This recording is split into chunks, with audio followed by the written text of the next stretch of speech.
Hello ইউটিউববাসী, সবাইকে নমস্কার জানিয়ে শুরু করছি আজকের ভিডিও। বন্ধুরা, আজকের এই ভিডিওটিতে আমরা শিখব জমি পরিমাপ কিভাবে করা হয়।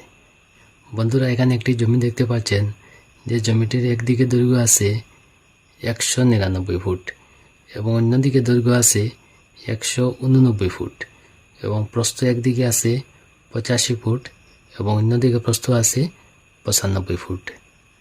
তো বন্ধুরা, আমরা দেখব এই জমিতে কতটুকু জমি আছে। তো এই জমিটি যদি আমরা হিসাব করি তাহলে এখানে দেখতে পাচ্ছেন দুইটি দৈর্ঘ্য আছে এবং দুইটি প্রস্থ আছে। তো প্রথমে আমরা এই দুইটি দৈর্ঘ্যকে গড় একটি দৈর্ঘ্য বের করব এবং গড় একটি প্রস্থ বের করব। তো গড় দৈর্ঘ্য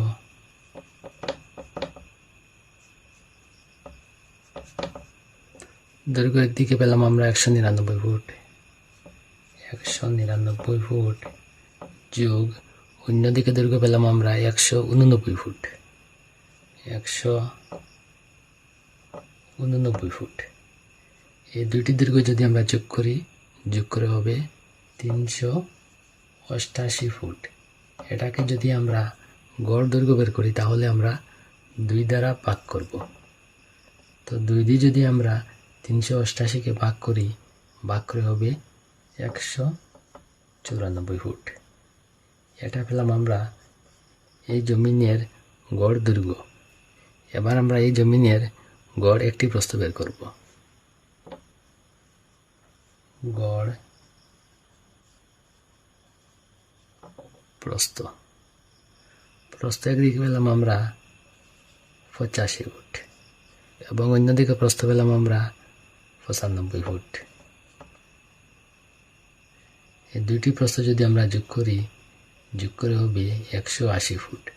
এটাকে যদি আমরা গড় প্রস্থ বের করি তাহলে আমরা 2 দ্বারা ভাগ করব। 2 দিয়ে ভাগ করে হবে 90 ফুট। এটা পেলাম আমরা এই সম্পূর্ণ জমিনের গড় প্রস্থ। এবার আমরা ক্ষেত্রফল বের করব। এই জমিনে কত স্কয়ার ফুট জমি আছে। তো ক্ষেত্রফল বের করার সূত্র হচ্ছে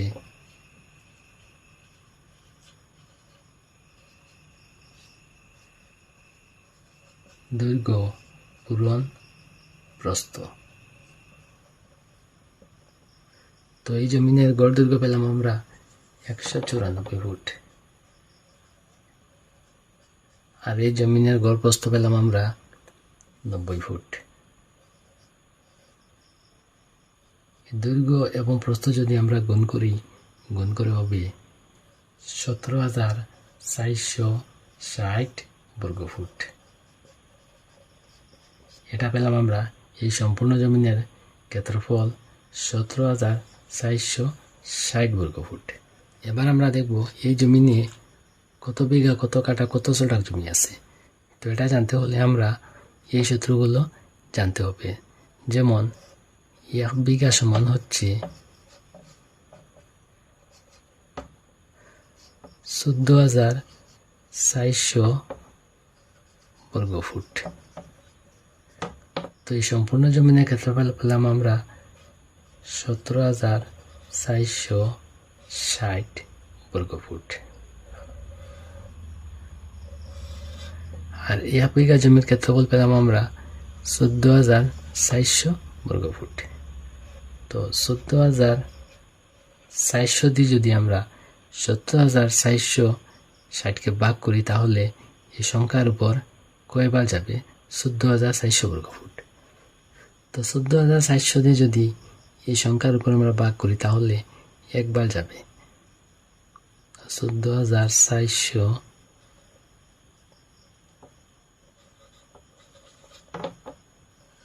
এটা যদি আমরা বিয়োগ করে হবে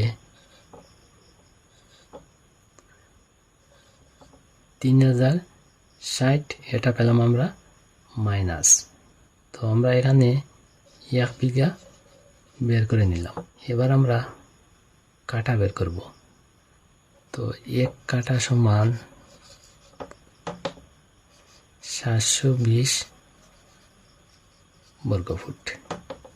এবার আমরা 1 কাঠার ক্ষেত্রফল দিয়ে ভাগ করব। তো 720 দিয়ে যদি আমরা 3060কে ভাগ করি তো দেখি আমরা কয়বার যায় এই সংখ্যার উপর। 4 দিয়ে যদি আমরা 720কে গুণ করে হবে 2880।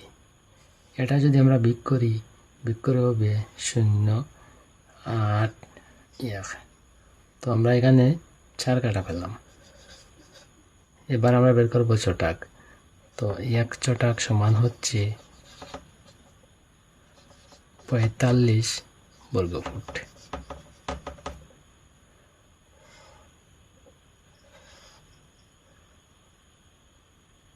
একশো টাকার ক্ষেত্রফল পেলাম আমরা 45 বর্গ। এটা দিয়ে যদি আমরা 180কে ভাগ করে হবে 4। তো এখানে আমরা চটাক বের করে নিলাম 4 চটাক। তো এই জমিনে পেলাম আমরা 1 বিঘা 4 কাটা 60 শতক।